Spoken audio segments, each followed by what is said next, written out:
저녁 많이 드셨죠? 오늘 많이 준비하신 것 같은데 오늘 하나님 앞에 드리는 예배 통해서 하나님께 홀로 영광이 되고 우리 모두의 기쁨이 넘치기를 바랍니다. 우리 자녀들도 지금 몇 달 동안 지금 많이 준비했고요. 그랬습니다. 오늘 이 순서가 많아서 빨리 말씀을 드리고 그 다음에 하겠습니다. 첫째는 오늘 이 봉독한 말씀 중에서 우리 몇 가지, 6가지 말씀 드리려고 합니다. 빨리빨리 드릴 테니까 우리 집중해서 들어주시기 바랍니다. 오늘 이 본문 말씀 속에서 첫째로 우리에게 가장 중요한 것은 하나님의 말씀을 믿는 믿음입니다. 오늘 이 목자들이 천사가 와서 그 이야기를 전해줬을 때 이 목자들이 천사의 이야기를 믿지 않았다면 베들레헴으로 가지 않았을 것이고, 베들레헴에 가지 않았다면 누가가 오늘 그 목자들에 대해서 이 성경에 쓰지 않았을 것이고, 오늘 이 성경이 쓰지 않았다면 이 목자들은 그저 세상에서 양떼들을 지키다가 그냥 지나가는 그런 사람들이 되었을 겁니다. 오늘 우리 가운데서 만일 천사가 지금 이 시간에 나에게 나타났다면 나도 그렇게 믿을 것입니다 라고 하시는 사람이 있다면 여러분, 그건 우리가 몰라서 하는 얘기예요. 하나님이 우리에게 주신 이 성경 말씀을 우리가 읽고 듣고 배우면서도 믿지 않는다면 누가 와서 우리에게 그 하나님의 말씀을 전해준다 해도 우리는 믿지 않을 것이라는 거예요. 하나님의 말씀을 누가 전해서 우리가 믿든지 말든지 하는 것은 이거는 오래 가지 못하는 거예요. 그러나 누가 와서 말씀을 전해더라도 그 말씀이 하나님의 말씀이라면 그 믿음은 오랫동안 가는 믿음이라는 것입니다. 영적인 믿음, 육적인 믿음이라는 거예요. 영적인 믿음은 누가 와서 전해도 그 말씀이 진리이고 하나님의 말씀인 것을 알 때 그 전하는 자를 우리가 귀하게 여기고 존귀하게 여기고 그 말씀도 우리가 받는 것이지, 누가 와서 천사가 같은 사람이 와서 유명한 사람이 와서 그 말씀을 내가 믿고 또 딴 사람이 와서 말씀을 잘 전하면 내가 그것을 믿지 않는 그것은 육적인 믿음이라는 거예요. 우리가 성경의 사마리아 수가성 여인이 예수님을 만나고 이분이 그리스도입니다. 동네에 들어갔어요. 물동이를 버려두고. 그리고 마을 사람들이 믿었다 그랬어요. 그 다음에 4장 24절에 보니까 요한복음 그 여자에게 말합니다. 그 물동이를 버려둔 여자에게 처음에는 그 전한 말씀을 듣고 믿었다가 그 여자에게 이제 말하기를, 이제 우리가 믿는 것은 내 말로 인함이 아니라 우리가 친히 듣고 그 가르침이 참으로 세상에 오신 구주이심을 우리가 알았다라고 그렇게 고백을 했어요. 그러므로 우리가 하나님의 말씀을 누가 전해서 믿는 것이 아니라 그 전하는 사람의 말씀이 하나님의 말씀이기 때문에 내가 믿습니다, 이런 믿음이 오늘 목자들에게 있었다 그 말이에요.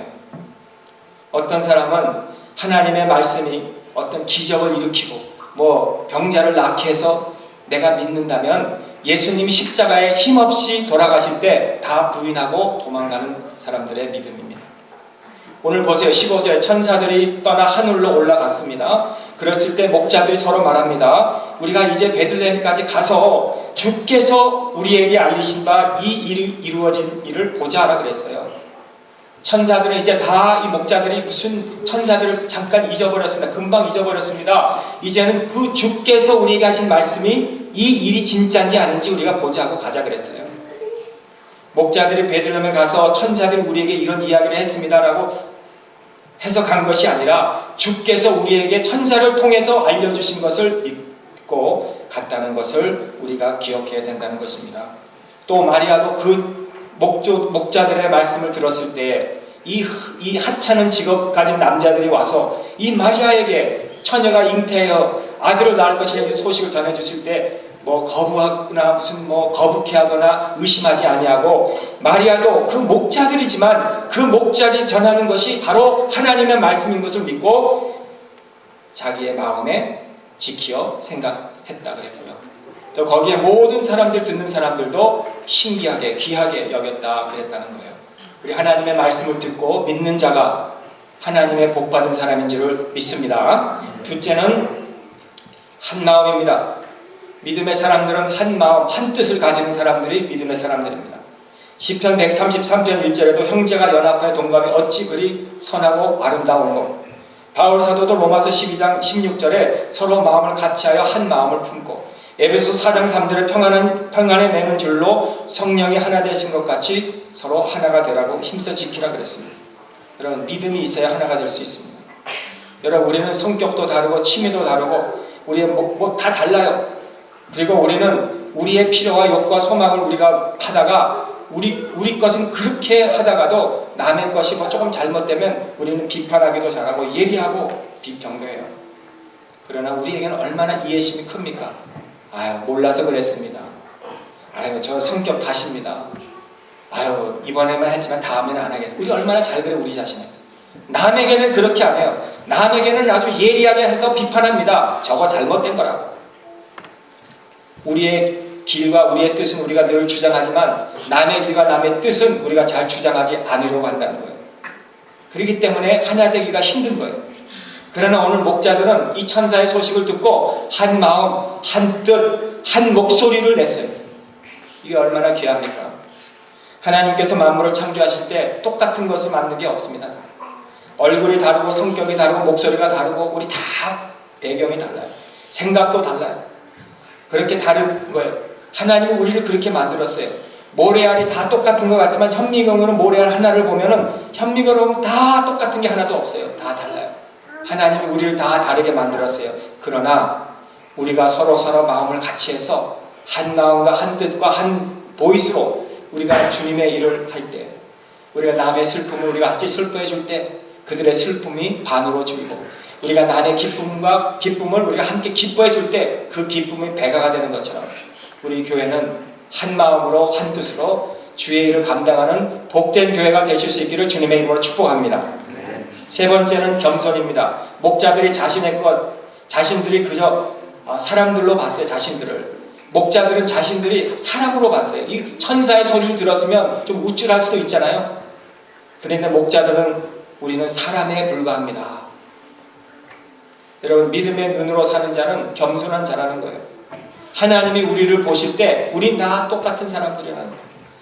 내가 왕년에 누구였는데 내가 한국에 있을 때는 뭐한 사람인지 알아? 하면서 과거를 들춰내는 사람은 아직 겸손한 것이 무엇인지 모르는 사람이에요. 예수님을 믿기 전에 내가 이랬습니다. 그리고 이렇게 삽니다. 지금도. 이거는 아직 예수님을 만나지 못한 사람이에요. 그러나 우리가 예수님을 믿고 난 다음에는 우리의 삶이 어떻게 변합니까? 하나님, 난 아무것도 아닙니다. 겸손해지는 거예요. 겸손은 세상의 높은 것, 세상의 그 강한 것, 세상의 큰 것을 추구하는 게 아닙니다. 겸손은 낮아지는 것, 가난한 것, 소외된 것을 보는 것, 이게 겸손이에요. 빌립보서에 우리 주님이 그렇게 겸손하신다고 그랬어요. 로마서 12장 아까 16절에 서로 마음을 같이하여 높은 데 마음을 두지 말고 낮은 데 마음을 두라 그랬어요. 시편 15편 4절에 보면은 그 눈은 망령된 자를 멸시하며 여호와를 두려워하는 자를 존대한다고 하나님이 그렇게 말씀하십니다. 세상은 높은 것을 좋아하고 큰 것을 좋아하고 강한 것을 좋아하고 그것 때문에 서로 다투고 이기려고 하고 하지만요, 그런 것은 하나님이 기뻐하시는 게 아니에요. 그런 마음에는 평강이 임할 수가 없습니다. 우리 마음에는 낮아지고 겸손해질 때 우리 마음에 평강이 임하고 우리 마음에 믿음이 임하게 되는 거예요. 물론 세상에서 악한 자들도 한 마음 가질 수 있고 악한 자들도 겸손한 모습을 보일 수도 있습니다. 마치 시편에서 하신 말씀처럼 말입니다. 시편 2편 2절에 세상의 군왕들이 나서며 관원들이 서로 꾀하여 여호와와 그 기름받은 자를 대적한다, 그렇게 말씀했습니다. 이 세상의 군왕들도 왕들도 그렇게 한 마음을 가지고 하나님의 기름 부은 종을 대적한다, 그렇게 말씀했어요. 이거는 악한 연합이죠. 여러분, 주님과 함께 연합한 자는 겸손하고 낮은 데 임하고 소외된 자를 도와주고 그런 마음으로 우리가 살아야 되는 줄을 믿습니다. 그럴 때 우리 마음에 평강이 넘치는 거예요. 네 번째는 사랑입니다. 여러분, 목자들 양떼를 다 놓고 떠났어요. 베들레헴으로. 지금 12월 절기에 지금 아마 대목이라고 생각하면 좋겠어요. 근데 그거 다 놓고 지금 베들레헴으로 간다 생각해요. 누가 그렇게 가겠습니까? 이 사람들이 어디로 갔습니까? 예루살렘으로 올라가지 않았습니다. 베들레헴으로 갔습니다. 베들레헴에 가서도 베들레헴의 의원들에게 가지 않았습니다. 베들레헴 저 마국간 구유 말 구유로 갔습니다. 낮은 데로 갔습니다. 여러분, 이 낮은 자들과 함께 자기들을 관리하는 거예요. 우리는 낮은 곳으로 보냈다고 그렇게 갔어요. 무슨 일하든 하나님이 우리에게 주신 일이라면 우리는 어디든지 갈 수 있습니다 라는 그런 마음으로 갔습니다. 만일 믿음이 없었다면, 사랑이 없었다면 그렇게 했겠습니까? 그들의 양떼를 두고 가겠습니까? 사업을 두고 어딜 갑니까? 천사가 목자들에게 그곳에 가라 한 것도 아닙니다. 천사들이 네 양떼들을 두고 가라고 한 그런 것도 아닙니다. 스스로 목자들이 결정하고 갔습니다. 왜 그래요? 사랑이 있어서 그런 거예요. 사랑이. 16절에는 빨리 가서 마리아와 요셉과 구유에 놓인 아기를 찾았다 그랬습니다. 사랑이 바로 그런 거예요. 사랑에는 설명이 필요 없어요. 사랑에는 무슨 해석이 필요 없습니다. 스스로 하고 싶어서 하는 겁니다. 빨리 갔다 그랬습니다.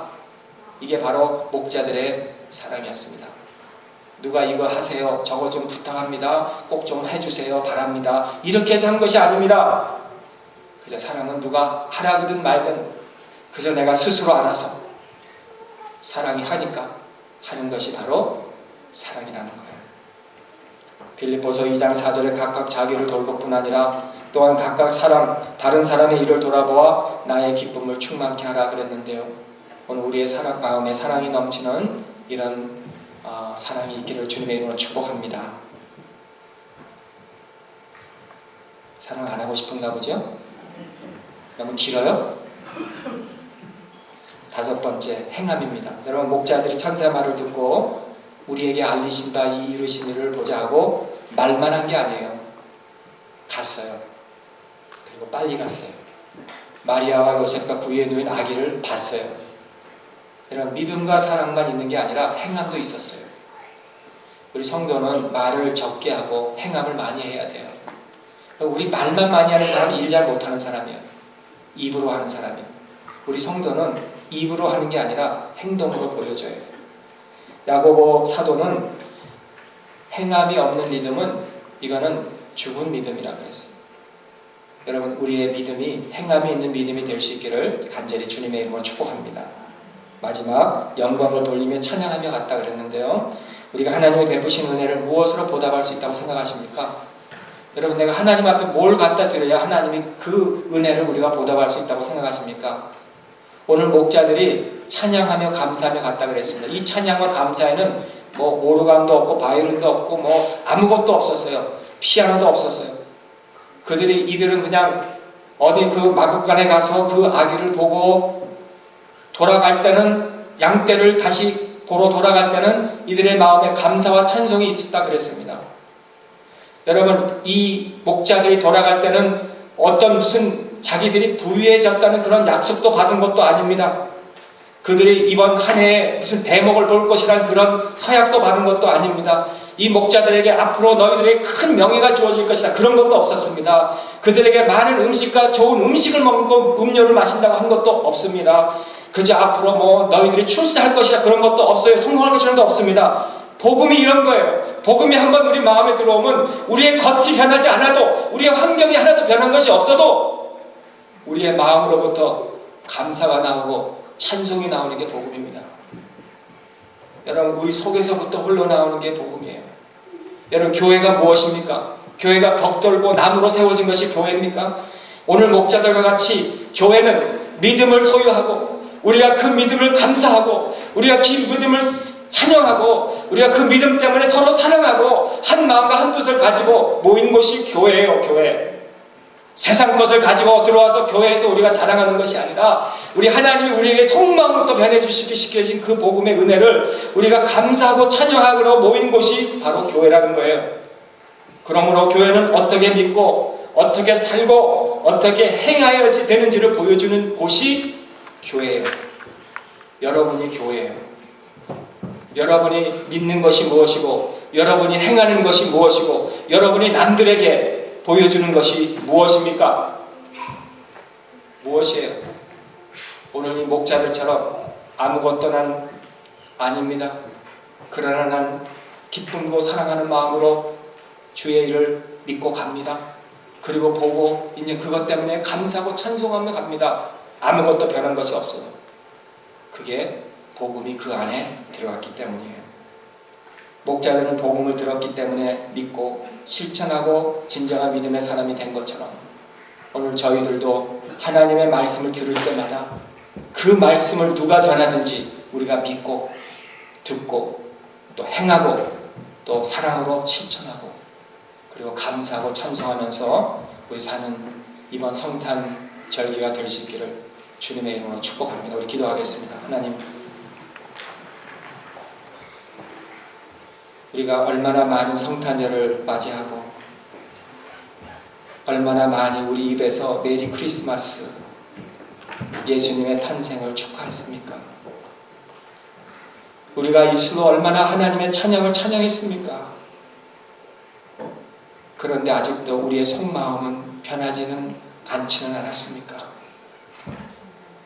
주님, 이번 성탄절이 무슨 화려한 불빛이나 선물이나 뭐 이런 것으로 우리 마음을 차지 말고 예수님으로 인해서 그 말씀으로 인해서 내 인생이 변화되는 믿음으로 사는 행함이 있는 사랑이 있는 감사와 찬송이 있는 그런 삶으로 변화시켜 주시옵소서.